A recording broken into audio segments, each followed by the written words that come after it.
there's always been kind of a group of athletes that kind of got left out a little bit, so to speak. We really didn't have an award for the quarterbacks and the defensive backs. We've tried to include them in a little bit, but for some of those guys who have gone on and played Division I and actually made it to the NFL, we've got a couple of guys from Kansas City that made it to the NFL, and there just wasn't an award from the Simones that fit that bill.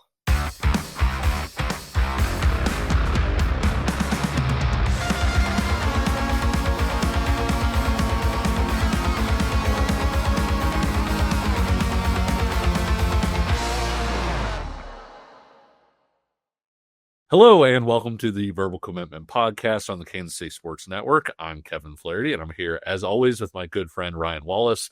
And we're talking about the world of local recruiting from Kansas and Kansas City prospects to the college classes at Kansas, Kansas State, and Missouri. This past weekend, we headed down to Pittsburg State to attend the Gorillas' final camp of the summer, and we chatted with Gorillas coach Tom Anthony afterwards. We'll also have an announcement coming up that you won't want to miss. As always, if you like what you're hearing, comment below, tell your friends about us, subscribe, hit that like button, or leave us a review, a 5-star ranking, wherever you get your podcasts like Apple or Spotify. We have our own specific audio channel through KCSN on Apple or Spotify, so we should be easier to find there. Once again, we appreciate you guys helping us grow and getting us in front of more people like you. For the second consecutive week, we didn't have any players commit to play at either Kansas, Kansas State, or Missouri. When somebody does commit, you can expect to find our analysis of that commitment right here on the show. Ryan, without giving anything away, can you talk a little bit about the announcement that's coming up here in a little bit and its importance to us? Yeah, well, I would just say, again, without revealing too much, you folks will have to stay tuned a little bit later in the show, but I promise you it's going to be worth it, particularly for the defensive backs out there that might be watching. I will just say that it's a long time coming. It's something that I think was a perfect match made in heaven, a great marriage that just kind of took two families coming together and kind of meeting one another and figuring out that this is going to be great for continuing a legacy and also building a new tradition that I think honors a factor of the Kansas City Metro that has been unable to be honored individually. Am I giving too much away? It's been a passion project of ours for a long time. We feel like it's something that the Metro's needed. It's really good for the Metro, really good for high school football players that are always kind of putting in that extra effort on and off the field and maybe want to see some recognition. Again, there's a factor out there that I think will finally get some individual recognition. And it just took, again, a little bit of time, a little bit of people connecting. And I know you and I are ecstatic because we've been shouting from the rooftops, probably in a way that might have displeased our guests later in the show. But again, it's just something that we previously hadn't had time to really pour ourselves into. And over the course of the last several months, we and some other folks poured ourselves into it, and it's finally going to happen. And we are ecstatic about it. Stay tuned. You won't want to miss, I guess, the filling in the blanks that Ryan left for there to be filled in. Let's go ahead and get into our Tacos for Life Player of the Week. Tacos for Life has a wide variety of options to choose from in their scratch kitchen and locations in 8 states, including right here in the Kansas City Metro, both on the Kansas side in Overland Park and the Missouri side in Blue Springs. For every taco, rice bowl, salad, quesadilla, or nachos that you enjoy, a meal is donated to Feed My Starving Children on a meal-for-meal basis. Those meals are then shipped out to more than 90 countries to feeding centers, care points, orphanages, schools, and refugee camps. It's a great cause, and you can help just by doing what we all know and love, chowing down on some great tacos. Each week, we'll pick a Tacos for Life Player of the Week, and this week we went with Carson Feeney, who had a huge year this past season at Lee's Summit and recently committed to Northwest Missouri State. Ryan, the Tigers will be able to run the ball this year with that offensive line, with some Hatfields in the offense, if you will, as well. But Feeney is part of really a dynamic group of weapons for this team that can really stretch the field if you try and load the box. Yeah, well, and picking him for this week made a ton of sense because, obviously a new commitment, the timing was really right. And he's a player that we've been wanting to talk a little bit more at length about. And so, again, couldn't have picked a better time with the joy of his commitment to Northwest Missouri State. Speaking about Carson as a player, though, I really like what I watch on his junior tape from the standpoint of a kid that is just a deep ball extraordinaire. You want a kid that can get vertical and win contested catches, you're looking at him. And it's all over his highlight tape. A long strider, Kevin. I think he tracks the ball well for his size, but beyond that, he's got underrated athleticism. And again, the muscle in the frame to just outbody defenders for those jump balls. But what you'll find if you watch a little bit more of his tape is I think he can create maybe more than he's given credit for. And you're going to see him again use the body where you're going to have to take him down. So many times in his tapes, you saw guys try and tackle him high or not wrap him up well enough from around his legs. And again, he's so strong, Kevin, that he's an atypical receiver, I think, that you would find in this part of the country, right? We're used to seeing maybe some kids that have really good body control, but they're maybe a little bit slighter in build or they're a little bit quicker. I think Karsten is a kid that has the frame already that you would expect to find kind of as a collegiate receiver.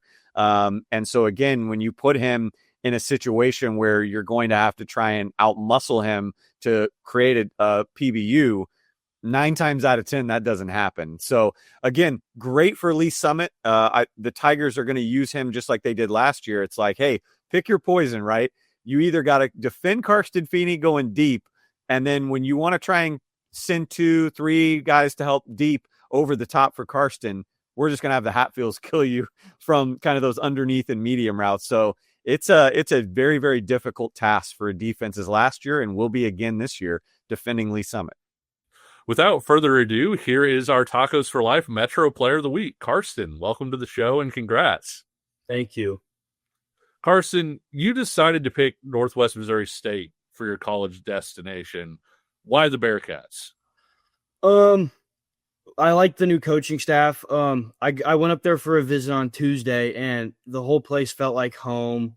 They're going to throw the ball a lot, and I think I fit perfectly in their offense. And so I couldn't help, but I couldn't get them out of my mind. It's almost like a girlfriend. Like you go home that night and it's like, I want her, Absolutely. When you think about the season that you had last year, almost 1,000 receiving yards, but it's the yards per catch that I think really stand out. Did you have a feeling going into your junior season, Karsten, that it was going to be that kind of year for you? Or was it just one of those things that, after a couple of weeks, you found that rhythm and the next thing you know, you're starting to get a little bit more attention from defensive staffs?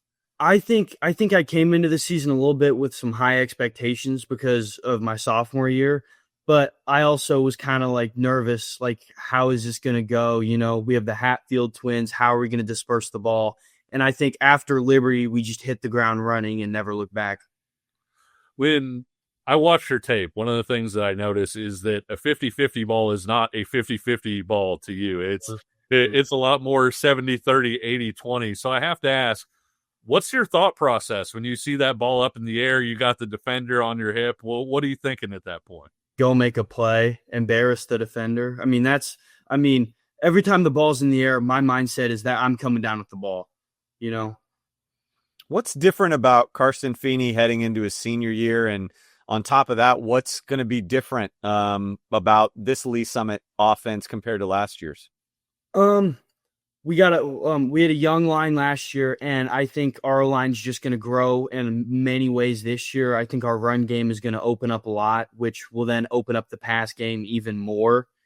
And I think personally as a player, I think just the game slowing down, being able to play faster, but not out of control, When you look at this year's team, what are your guys' expectations? Because last year you went in, you had that really tough 4-game stretch where you played four of the best teams in the city. You come out of that 3-1, which, shows you can compete with just about anybody in the state. Heading into this year, what are your guys' expectations? What are your guys' goals? Win a state championship. I mean, I know a lot of teams say that, and a lot of teams talk that talk, but I think we can get it done this year, and I think that's what everybody's mindset is throughout this whole summer. Do you feel like there's still a good group, a good amount of the Metro that's sleeping on Lee Summit, sleeping on you? I mean, even us on the show, we talk about Blue Springs South a lot. We talk about Liberty North and Rockhurst always comes up. But do you feel like Lee Summit continues to be kind of lurking behind the scenes, ready to slay the big dragons this year? Yeah. I feel like we get under talked about a lot. Like you hear Lee Summit North this, Liberty North, Liberty, Blue Springs South, but I feel like I'm never really hearing about Lee Summit, and I guess we'll prove it this year. One of the things that we love to watch is kind of the watch list for like the Otis Taylor and who's going to be the best receiver in the metro area. Lay out your case. Why will it be you this year that's going to come out on top of that pyramid? I mean, what other receiver had 14 receiving touchdowns last year, 980 yards, and is returning for their senior year? What other receivers as physical as I am? When that ball's in the air, it's going to come down. It's going to be mine. That's a good sales pitch right there, Kevin. For sure. I'll finish with this one, Karsten. What do you feel like? We talked about leading in. I talked about, and Kevin mentioned it again, just how good you are at contested catches, how good you are at stretching the field. What's an element maybe of your game that you've been really focusing on to kind of add to your repertoire your senior season? Probably a lot more of my route running, like digs, comebacks, glances. Like a lot of the times it's a fade or a post, and occasionally on the goal line, like I'll run a few slants or screens. But I feel like to take my game to the next level, a lot have been working on like release work, digs, kind of getting almost a little shifty inside of my routes, getting that flow, which hasn't really been natural to me. So. Well, Karsten, we will be sending you and all of our future Tacos for Life Metro Player of the Week picks a gift card to enjoy the food over at Tacos for Life. Thanks for swinging by. Thank you.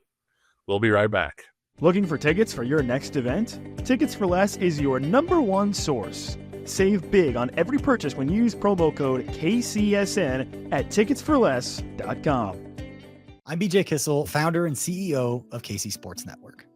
Emprise Bank has been with us from the beginning. They were our first network partner, and they believed in the vision of what we were building from the start. I can't speak to any other banks or companies and how they operate, but I can tell you from personal experience and based on the growth of the network you're listening to right now, that if you have banking needs, call our friends at Emprise Bank. We've worked with so many great people there over the years, from Vicky and Aggie to Andrea, Lori, Jackie, Deb, and Aaron, and not to mention so many others that not just supported KC Sports Network, but supported our KCSN Foundation as well. But the best thing that I know is that if I have a question or a problem, no matter how dumb the question is, I know who I'm going to call and who I'm going to talk to. And I know that I'm getting an answer from someone that I can trust. And I know that person is there to help us. That's why Emprise Bank has always been and continues to be our partner in Possible. And they can be yours too. You just have to reach out. If you have a banking need, whether it's business or personal, hit me up. I will connect you directly with the same people that have helped us build KCSN. And that's our friends at Emprise Bank. Folks, there's nothing that beats relaxing on a hot summer day and watching some baseball. And there's no simpler way to get in on the action than by downloading the Pick 6 app from DraftKings. It's crazy simple. Just pick more or less on the stats for 2 or more of your favorite players, and boom, you're in the mix for big cash prizes. And the best part, Pick 6 is available right here in Missouri. Don't miss out on the fun. Don't settle for a smaller payout. Switch to Pick 6, and right now, new customers can get $25 in bonus picks with their first deposit of $5. Here's what you got to do. Download the DraftKings Pick 6 app now and use code KCSN. That's code KCSN for new customers to get $25 in bonus picks with their first deposit of $5. Better payouts, bigger wins, Only with Pick 6 from DraftKings, the crown is yours. Gambling problem? Call 1-800-GAMBLER. Must be 18 plus. Age and eligibility restrictions vary by jurisdiction. Void where prohibited. New customers only. Minimum $5 deposit. Bonus picks expire 168 hours after issuance. For additional terms and responsible gaming resources, see pick6.draftkings.com/promos. Welcome back to the Verbal Commitment Podcast. We're here with Wayne Orr, board member of the Thomas A. Simone Awards. Wayne, thanks for joining us. Hey, thanks for having us. We're excited to be here today. We talked a little bit about the announcement in the opening segment, but before we get there, the Simone Awards have been honoring the top players in Kansas City since 1983. Wayne, can you kind of talk about that tradition and how important it's been to shine that light on the Metro's best players? Yeah, so unfortunately, the award was established. The Thomas Simone Award. Tommy had passed away when he was 12. Tragically, was hit by a car, and so in honor of him and what he lived for, they've decided to have the Thomas Simone Award. Right.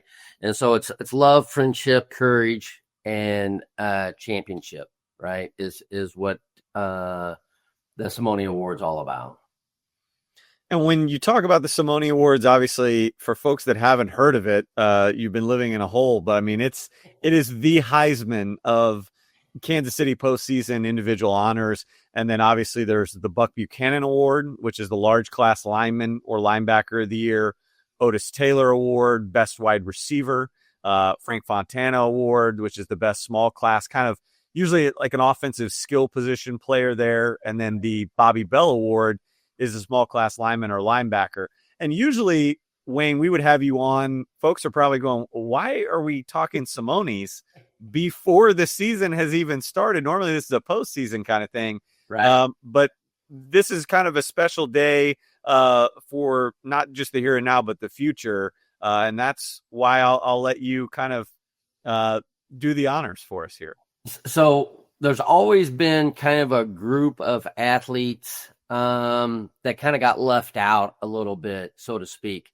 We really didn't have an award for the quarterbacks and the defensive backs. We've tried to include them in a little bit, but for some of those guys who have gone on and played Division I and actually made it to the NFL, we've got a couple of guys from Kansas City that made it to the NFL, and there just wasn't an award from the Simones that fit that bill.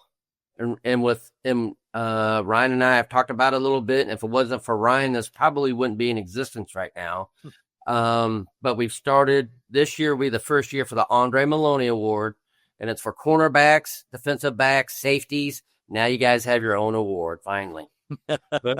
That's fantastic. And Wayne, for those who maybe don't know, who don't necessarily have the background in Kansas City stuff, Andre Maloney was a tremendous player at Shawnee Mission West, was a guy that was going to be an Army All-American, had committed to Kansas as a cornerback. But in addition to what he was as a football player, and he died, shortly after collapsing on the football field, in addition to what he was as a football player, you really valued Andre as a person as well. Yeah, and so with the Simone Award, one thing that we always talk about is the love, the friendship, the courage, and the championship. He embodied all that, right? So first time I met Andrew Maloney, he was at our camp, and first of all, he's everywhere, right? He's at every single different position. And the one time he was working with the lineman, I asked Randy Withers, I said, who's this guy? And he goes, well, that's Maloney. And I'm like, why is he not over there? So I stop him. I go, what are you doing? He goes, I'm just taking reps. I just hate standing around. I just taking reps. And what was funny is earlier in the event, he's helping a younger underclassman run the 5-10-5 because he kept slipping. He wasn't next in line. Maloney is 5 or 6 guys back, and he's walked out of the line to help this young kid be better. And you just don't see that very often. Such a humble kid. I had the pleasure of kind of getting to know him. Kind of my Andre story is I was at the Blue Springs team padded camp over the summer, and I was there for 2 straight days, like from basically sun up till 3-4 o'clock in the afternoon. I was there following Dalvin Warmack and Elijah Lee. They let me do like a documentary kind of series on them. But Shawnee Mission West was one of the teams that happened to be there. And I got to watch Andre, got to talk to him. He's a player too, like you said, Wayne, that was like magnetic. Everybody loved Andre. You hated competing against him because he was that damn good. But he was the type of guy at lunch breaks that everybody was, hey, Andre, come over here. I mean, Right. Dalvin, Elijah, guys that didn't go to school with him, competed against him, absolutely just loved him. Yeah. And, getting to know and talking, I definitely did not do this by myself without the help of Tim Callahan, Rosa, his mother, and the entire family has supported this. But even hearing from Coach Callahan and some of his stories, this could not be an award that tells a better story too. Absolutely. I've spent some time with Callahan after it had happened, after he had passed, and just hearing some of the stuff that he talked about, none of it surprised us, right? At the end of the day, every single story that we hear of Maloney is exactly what we expected from him, right? He was just good-hearted. Like you said, it was the one kid you didn't want to have to face. Yeah. Right. I mean, just because he was just crazy athletic. I mean, it was just amazing watching him. It was almost like he glided everywhere. You didn't think he was fast until he was there. Right. So he had that sort of prototype, long frame with him too. And was a guy that was, I think from looking at it from a KU standpoint, and everybody who watches this show knows, I'm the KU guy, I guess. That was a major blow to KU at that point because they weren't landing guys like Andre Maloney regularly, and he was a talented guy, but also a guy, Wayne, that they could have really used in the locker room as they were trying to sort of build that program up. The leadership that he brought, right? I mean, at the end of the day, it was the leadership, and it's funny, Kevin, Ryan, that you brought up. So my very first KC varsity camp, my 3 MVPs that were to be seniors, Dalvin Warmack, Elijah Lee, and Andre Maloney, right? And so it was a great lineup. They had already obviously, played against each other and knew who each other was because they were chumming around. They were all playing different positions, and they were just out there having a great time. And they were all 3 of them had already been committed, right? Because the Warmack and Lee were already at K-State or committed, and Maloney had already committed to KU. So they were just out there getting reps, trying to be better, showing leadership, and it was a great event.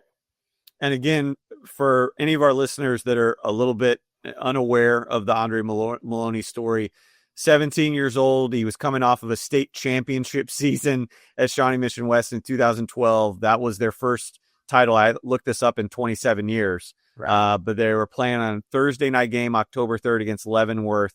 He collapsed on the field from a stroke, like Kevin said. In an Andre way, it was actually after his final play was scoring a 63-yard touchdown. Right. And then return, right?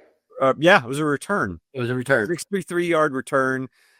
Came off the field, obviously collapses, then gets rushed to research, and the surgeons there find a blood clot in his brain that they weren't able to remove in time. But you start to think about, again, what this embodies. So you have the Maloney side of it, but then obviously it's the other part that Wayne talked about. And Wayne, I started going through the names. You think about these players, RJ Collins last year, Marcus Neal a couple years ago, yep. Trey Ridley, Jacob Parrish, Stephon Black, Echo Boydo, Dante Manning, Keenan Garber, all of these guys. Again, if you played some offense and you were a receiver, running back, you had a chance to maybe be up for the Simone Award. But again, it was going to be tough. Now these kids have something to really shoot for here moving forward, you might still be able to be good enough to win the Simone Award. Don't count yourself out of that absolutely. one. Yeah. But now you have the Andre Maloney Award. So I guess explain to coaches, parents, fans, and especially players, the defensive backs themselves, kind of how this process will unfold. How will they get earn the recognition to kind of be up for the Andre Maloney Award? Okay, so as you brought that up, so RJ Collins last year, right? He is a phenomenal athlete, but guess who knows that? Everybody that played Staley, right? And guess where they didn't throw the ball? Anywhere near that half of the field wherever RJ was, because they knew he was going to intercept it because he was fast as lightning, right? But he doesn't win an award because he's a defensive back and his numbers are minuscule, right? And so to be nominated to begin with, this originally started with the high school coaches, right? We would go around to the high school coaches and drop off a voting sheet. And then 4 days later, we went back around to the high schools and picked up those sheets. That's how it all started. And that's what we got back to. So you're a couple of guys in the media can nominate you, but almost 99% of it's got to be your coach or a coach that you coach against, right? That gets you nominated. All the voting that takes place, 99% of it is all the high school varsity coaches. And so that's when you start breaking it down. So the great thing with the defensive backs or the safeties, you have your own category now. So somebody's going to win it. And it really doesn't have to be the numbers, right? Because everybody who knew who RJ Collins was and knew that he was probably the very best defensive back in Kansas City. Ryan, I mean, no argument from me. Right? Yep. Yeah. It was RJ Collins or JoJo Arnold last year. If this award existed, it would have been one of those two. And really, both those numbers, when you look at it on paper, it was not there. Why wasn't it there? Because nobody threw the ball on that side. Nobody ran to that side. If I was a running back, I wasn't going to the right side. I'm going to the left side because I know I'm going to get caught. Even if I get past somebody, I'm going to get caught, right? And so we all take that into consideration. The high school coaches know who the top defensive backs are in Kansas City.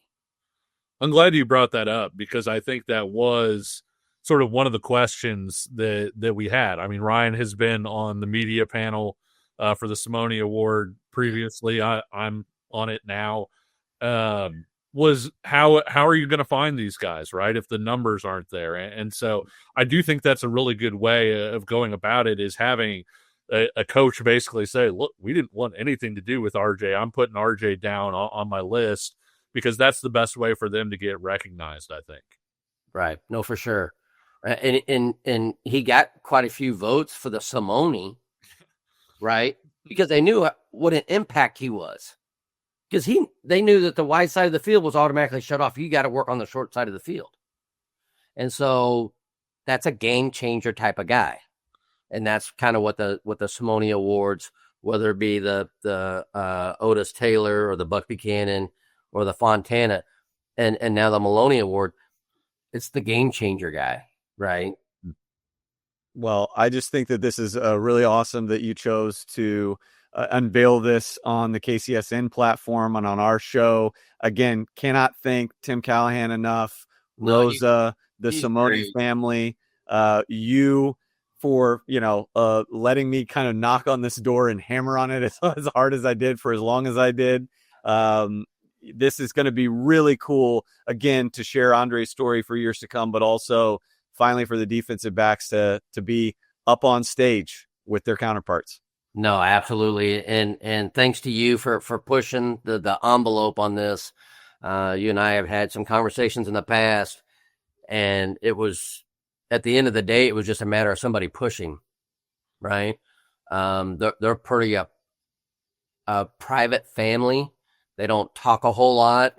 And finally, it was at the point where I kind of got them cornered and said, if this is something that we want to do, we need to move forward with it now, because we still have to get a trophy made and get stuff taken care of. And as soon as I brought it up, they're like, "Oh yeah, no, we're in. We want it. It wasn't, oh, well, we're still thinking we don't. No, it was in that they just didn't tell us. Yeah, and Didn't see it from us. And Wayne, this is a huge deal because new Simone Awards don't just fall out of the sky. No, this is the first one in quite a while, correct? Yeah, it's been a while now. So we used to have like the Missouri, Kansas City Chiefs Coaches Award, right? And then a few years ago, we changed it to the Eric Driscoll Award when Coach Driscoll passed away. But before that, 2007 was the last time that we actually added an award, and that was the Otis Taylor Award. So it's been a few years since we've added a new award. Well, thanks, Wayne, so much for stopping by and making your announcement on our show. Exciting times ahead, and this should be another terrific season for all those of us who know and love Kansas City football.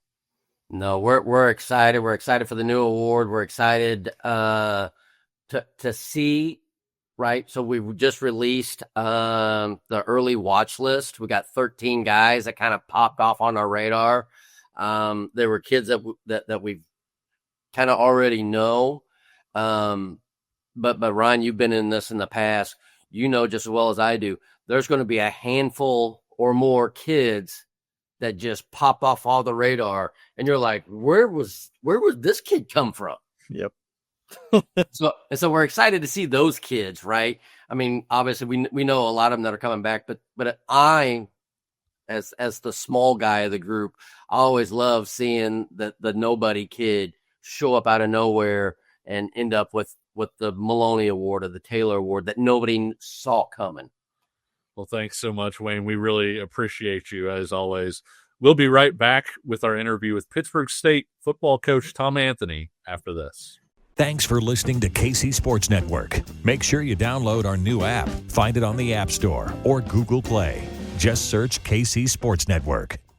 This is the Verbal Commitment Podcast. Saturday, Ryan and I made our way south to Pittsburg, Kansas for the Gorillas' final camp of the summer. And Ryan, I thought it was a pretty great chance to see that staff in action with what was a pretty talented group.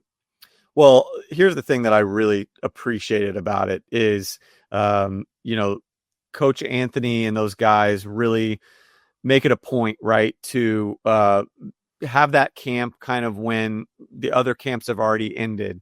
And you might think like it's the kids are going to be kind of lethargic and, like, why would you do it that close to kind of your camp starting? And, you thought maybe coaches might have focus elsewhere, whatever. We get in there, Kevin, and like they're coaching them up, right? Like maybe not quite as hard as they would, like if you're on the Pitt State roster, but I mean, you're there to be coached. I just thought it was a tremendous camp from the terminology, or what am I talking about? From the standpoint of the fact that you're going to get coached up. They're going to coach you like a college coach is going to coach you. It was very structured, but like they were loose. I saw a lot of guys that had a great amount of fun out there, even though it was hot and there was a thunderstorm delay.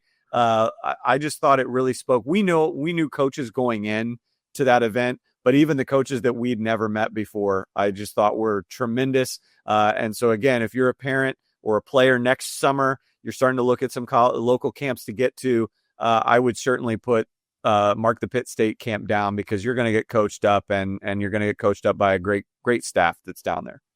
Yeah, I thought it was interesting too, Ryan. A lot of these camps now, you're seeing offensive linemen in pads and defensive linemen in pads, which is fantastic because quite frankly, you're prone to injury if you're not wearing pads. It's hand-to-hand combat inside. Guys are getting popped in the face. And so it's nice to see guys in pads at those positions. At Pitt State, we saw receivers and DBs and those guys put on pads and do perimeter drill stuff with bubble screens, and the pads were popping. I mean, it was a legitimate chance, not just for the staff to see who's physical, but for those players to show, hey, I've got some physicality and toughness to me. Yeah, I again, really blown away. Facilities, I hadn't been down there in many years. It was great to walk around the indoor. Obviously, I think when you get out there on the field, at the stadium, it speaks for itself. It definitely makes me want to get back down there, see a gorilla walk, and catch a game here soon.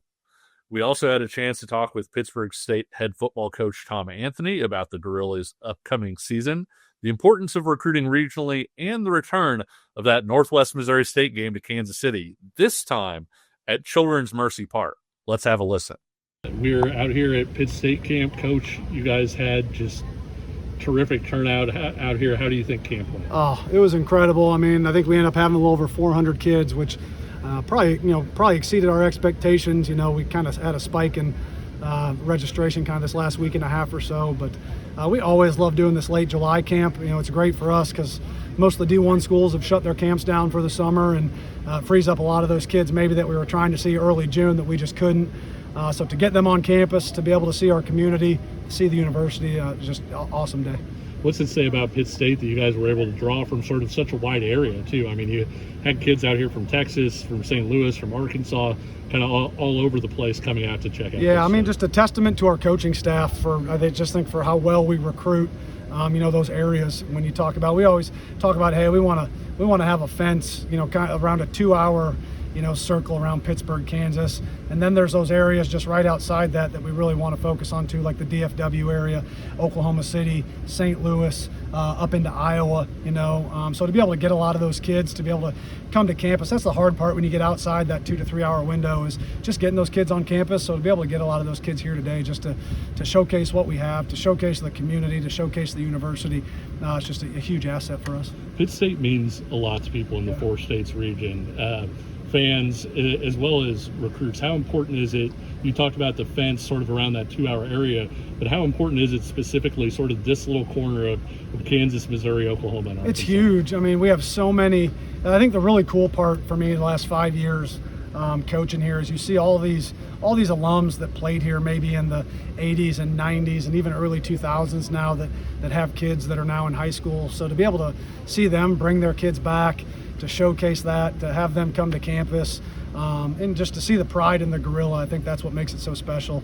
I mean, we always tell kids there's only one gorilla, and people take pride in that, and we're blessed to be a part of it here as coaches. We are a Kansas City show, and you guys certainly don't hesitate to dip into Kansas City. Yeah. How much success have you had sort of in the Kansas City metro, and why is that such an important area? We've had a lot of success, I think, and we obviously need to continue to do better. That's probably our primary recruiting area. I mean, we have 3 different coaches up that recruit the KC area, and obviously having so many connections up there with so many alumni, such a strong alumni base up there. That's always going to be one of our primary recruiting areas, and great talent, great high school coaches up there. That develop talent really well. So those are the types of kids we want. Gorillas, tough kids that are good football players. Coach Hollins has a lot of those ties that you talked about. How about his influence in recruiting? Greg's been awesome. Obviously him being a longtime high school coach up in that area is a huge asset to us. Just all the connections he has, being from the area, growing up there, and then coaching high school ball there, and then obviously Coach Everett being from the Topeka area has so many Kansas City ties, and then Mark Smith. Coach Smith is our other coach that recruits kind of that southwest Kansas, the Overland Park pocket for us, and does a phenomenal job as well. So we're really fortunate to have those 3 guys up there that just absolutely kill it for us. Pitt State has something that not a lot of MIAA schools do, and that's a chance to play in Kansas City. You guys get to play Northwest at Sporting. Previously, it had been at Arrowhead, and then kind of back and forth on home fields. What do you think of it going to Sporting now and that sort of new setting within Kansas? Yeah, we're super excited. That was a huge. I know a lot of people we've always played the Northwest Missouri game either here or in Maryville in my time here. I think 2019 was the last time they played at Arrowhead, and we got here, in December of 19. So we've actually never played up in the Kansas City area, but talking to so many alums up there, just hearing them, they would love to have the game back up there. So credit to Jim Johnson, our athletic director, for working hard at that over the last, about half year to get that done, and just bouncing back and forth between, Sporting and Arrowhead. And we kind of settled in on Sporting, which I think is an awesome venue. I think it's going to be a packed house up there. It'll be a great environment, a great atmosphere, and super fun to be able to do a 2-year deal up there with us in Northwest, each being able to host a home game up there. I always like to ask coaches, and then I'll turn it over to you. What's the pitch? Why should a recruit that you guys are interested in? Why should a recruit come to Pittsburg State? I mean, our biggest sell here is the tradition and the connection to the community. I always tell people this, I was an outsider, when I came here in December of 2019, growing up in Eastern Iowa, I knew nothing about Pittsburg State, and just the way this community has opened their arms to myself and to our family, to our coaches that have come here. That's my pitch to recruits. Like, you come here, once a gorilla, always a gorilla, and they mean it. I mean, you're forever embedded into this just great tradition, this great family, this great culture, this great history here, and it truly is special. And I think when recruits come here, when they get on campus, they feel that. And then if they choose to come play at Pittsburg State, when they leave in 4 to 5 to 6 years, whatever that looks like for them, just lifelong, lasting connections and relationships that help them through life. We also cover, obviously, recruiting extensively on the show. I love to ask, folks in the D2 level, what is maybe the biggest benefit right now? We love to talk about the challenges of recruiting to maybe the D2 level, but what are some of the benefits that maybe folks don't, or recruits don't understand they can still get at the D2 level? Yeah, I think for us, just in the MIAA, it's our level of football. It truly is. It's a playoff game every weekend. And there's just such great coaches in this conference. There's great programs in this conference. Obviously we feel a certain way about Pittsburg State, but man, there's some great football programs, and there are phenomenal football coaches in this conference that do it at a very high level, that have been doing it for a really long time. And to be able to showcase that on a week-to-week basis, I think every year you see more and more D2 kids getting a shot at the next level. We currently have two cornerbacks that are on active rosters playing in the NFL. And I think sometimes kids overlook that. The biggest thing I tell kids, man, if you want to play at the next level, like, you have to have tape. So I can go somewhere and be a second or third stringer, and yeah, I'm a Division I guy, but if I'm not on the field, I'm not getting tape, it's not doing anything for you, So to be able to come down and then showcase your talents at this level, and you look at so many kids that have done that in our league. You look at Zach Zabrowski, Southern Illinois to UCM and two-time Harlan Hill winner. Our tight end from last year, Will Huggins. KU comes down here, first team all-conference, and now he's back at the FBS level at OU.